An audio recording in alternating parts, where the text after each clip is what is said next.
Ẹ̀yin èèyàn ilé èwo lẹ ṣe ṣàlàáfíà ní ọba yìí. Ẹ jẹ́ ká jọ gbọ́ nǹkan tí bàbá wa ọba Adéyẹyè Ògúnwùsì wí nígbà tí wọ́n lọ físìtì ọgbà ẹ̀wọ̀n Kùjé. Ẹ jẹ́ ká jọ gbọ́. Ẹ káàbọ̀ sórí Mashola Gist TV. Ṣé dáadáa ni mo bá yín? Ẹ̀yin èèyàn ilé tí ẹ̀ ń darapọ̀ mọ́ gist tèmi, mo kí yín káàbọ̀ sórí ètò. Orúkọ mi ni Mashola. Mo máa ń sọ̀rọ̀ nípa celebrity gist, royal gist, politics àti gbogbo nǹkan tó ń lọ ní orílẹ̀-èdè bàbá wa ní Nàìjíríà. Ẹ̀yin èèyàn ilé tẹ́ bá ti subscribe, ẹ subscribe. Ẹ tẹ notification bell yìí tí n bá ti post any gist ẹ máa rí. Òkè lọ́lá yín á máa lọ. Bàbá wa Enietan Ogunwusi Adeyeye wọ́n ṣe ọdún mẹ́jọ ní orí ìtẹ́ baba ńlá baba wọn. Ẹ̀yin èèyàn ilé wọ́n dẹ̀ lọ sí ọgbà ẹ̀wọ̀n Kùjé.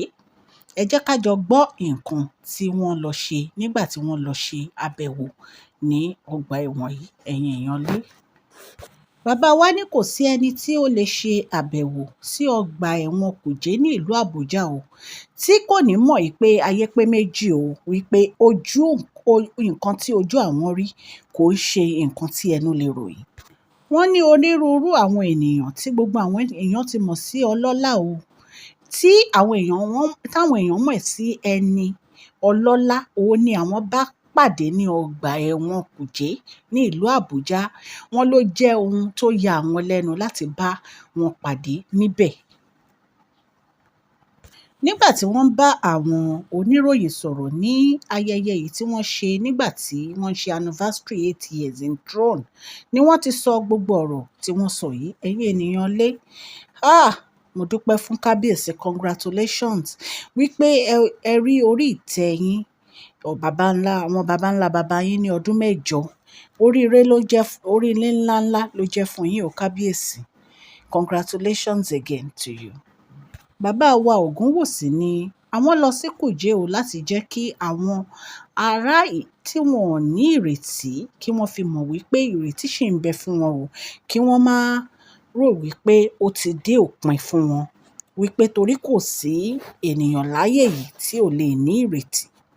Wọ́n ní àìmọye àwọn ọmọ ilé ìgbìmọ̀ aṣòfin àgbà ní ìgbà kan rí ni àwọn bá pàdé ní Kùjé ní ìlú Àbújá ní ọgbà ẹ̀wọ̀n. Wọ́n ní àwọn ọmọ ilé ìgbìmọ̀ aṣòfin àgbà gan wọ́n pọ̀ yẹpẹrẹ níbẹ̀, wípé ó jẹ́ ohun tó yà wọ́n lẹ́nu láti bárò àwọn èèyàn báyìí pàdé ní ọgbà Kùjé ní ìlú Àbújá. Ọba Ògúnwùsì fi ọ̀rọ̀ sí ẹnu o. Wọ́n ní olórí àjọ kan tí owó ìfẹ̀yìntì àwọn òṣìṣẹ́ ìjọba ní ìgbà kan rí, wọ́n ní lórílẹ̀-èdè yìí, wọ́n ní òun náà wà nínú ọgbà ẹ̀wọ̀n o. Wọ́n ní ó jẹ́ ohun tí ó yà wọ́n lẹ́nu. Wọ́n ní àwọn tó ṣe alápàdé gómìnà báǹkì, ẹ̀yin èèyàn lé, kì í ṣe nǹkan tó easy o ni bàbá wa Ògúnwùsì ń sọ o. Wọ́n ní àwọn pàdé Godswin Emefiele ní ọgbà ẹ̀wọ̀n Kùjé o. Wọ́n ní èyí tún lágbára o. Bàbá wa Ògúnwùsì tẹ̀síwájú wípé àwọn ti ṣe àbẹ̀wò sí oríṣiríṣi ọgbà ẹ̀wọ̀n. Èyí tó wà nífẹ̀ẹ́ gan àwọn lọ síbẹ̀, wípé kó tó wá dé pé àwọn lọ sí Kùjé ní ìlú Àbújá. Wọ́n nígbà táwọn lọ ṣe ìpàdé ní ìlú Àbújá ni àwọn àti igbákejì Hope Life Initiative tó jẹ́ olórí àwọn, wọ́n pinnu láti mú ọ̀rọ̀ ìrètí lọ sí ọ̀dọ̀ àwọn tí wọ́n wà ní ọgbà ẹ̀wọ̀n Kùjé náà o, èyí tó jẹ́ olórí Tèmítọ́pẹ́. Ẹ mọ̀ pé fún ọdún mẹ́jọ tí Kábíyèsí lò lórí àlééfà yìí, olórí Tèmítọ́pẹ́ wọ́n rò wípé nǹkan tó dáa ò ní pé kí Kábíyèsí kó mú ọ̀rọ̀ ìtùnú lọ fún àwọn tó wà ní ọgbà ẹ̀wọ̀n, èyí tó jẹ́ pé ó máa jẹ́ ohun má lè gbàgbé ní èyí tí wọ́n ṣe ní orí ìtẹ́ wọn. Ẹ mọ̀ pé nǹkan tó dáa ni. Ẹ̀yin èèyàn lé, bàbá wo Ògúnwùsì wọ́n ń ṣe gudugudu méje yàyà mẹ́fà, and thank you for your support olórí Tèmítọ́pẹ́. Kábíyèsí wa dúpẹ́ lọ́wọ́ Ọlọ́run fún àtìlẹ́yìn Ọlọ́run fún gbogbo ọdún tí àwọn wà ní orí ìtẹ́ yìí, wípé ojú ò tì wọ́n bó tilẹ̀ jẹ́ pé àwọn ènìyàn wọn ò fẹ́ kó rí ọjọ́ èní, ṣùgbọ́n Ọlọ́run dojú ti àwọn ọ̀tá. Wọ́n dúpẹ́ ní ọwọ́ Ọlọ́run fún sọ́pọ̀tì Ọlọ́run, fún gbogbo ọwọ́ àti gbogbo ìṣe èyí tí Ọlọ́run tó ń dábìrà àrà nínú ayé wọn.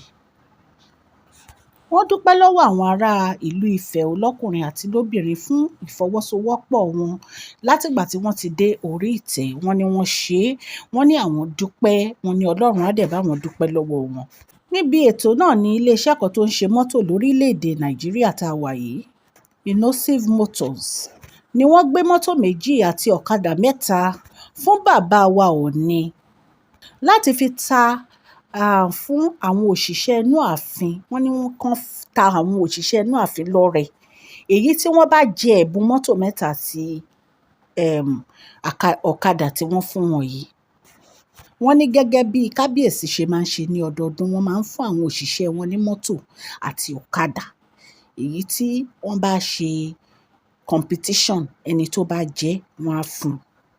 Ẹ̀yin èèyàn ilé, bàbá wa Kábíyèsí a dúpẹ́ fún gbogbo oríire àti ìdùnnú èyí tí wọ́n ṣe fún ọdún 10 èyí tí wọ́n ti wà lórí ìtẹ́ àwọn bàbá wọn yìí. Kábíyèsí ènìyàn pàtàkì ni wọ́n láwùjọ, Majestic King, ọba tó jẹ́ pé wọ́n ní ọgbọ́n àti òye, ọba tó jẹ́ pé wọ́n kó ará ìlú mọ́ra lọ́kùnrin àti lóbìnrin, tí wọ́n dẹ̀ fi ọ̀rọ̀ ẹnìkankan ṣeré. Ẹ̀yin ènìyàn wa, Kábíyèsí wọ́n ti ṣe ọ̀pọ̀lọpọ̀ àwọn iṣẹ́ àràǹbarà sẹ́yìn kó tó di pé wọ́n dé orí ìtẹ́ baba ńlá bàbá wọn. Inú àwọn ará ìlú Ifẹ̀ dùn nítorí pé ọdún 8 kì í ṣe ọdún kékeré ni Kábíyèsí ti lò lórí àlééfà baba ńlá bàbá wọn, èyí tí wọ́n gbé adé lé wọn lórí ní December 2015. Ẹ̀yin náà mọ̀ pé businessman ní Kábíyèsí. Ẹ̀yin náà mọ̀ pé wọ́n wà into construction àti hospitality. Ẹ̀yin náà mọ̀ pé wọ́n wà into real estate. Kì í ṣe nǹkan kékeré ni Kábíyèsí ń ṣe. Kábíyèsí empower 750 youths in different vacation for youth. Wọ́n ṣe àdìrẹ with Olórí Adérónkẹ́. Àdìrẹ Oòduà is established by Kabiyesi. Kábíyèsí wọ́n ń dá àwọn obìnrin ní ọlá láti ṣe bísínẹ́sì àdìrẹ yìí, èyí tí wọ́n ń kọ́ wọn láti mọ̀ tó jẹ́ pé àwọn náà lè jàǹfààní nínú ẹ̀. 10,000 student scholarship ní Kábíyèsí establish fún àwọn ọmọ ilé ìwé. Kábíyèsí ní big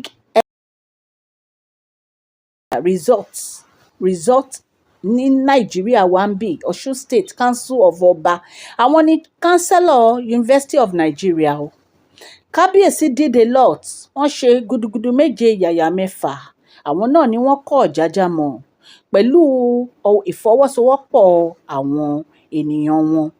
Intelligent king, humble in spirit, wọ́n kó ẹbí àti ará ìlú mọ́ra. Ẹ̀yin èèyàn lé, Kábíyèsí, congratulations for 8 years on the throne. Ọlọ́run Elédùmarè á wà pẹ̀lú Queen Naomi o.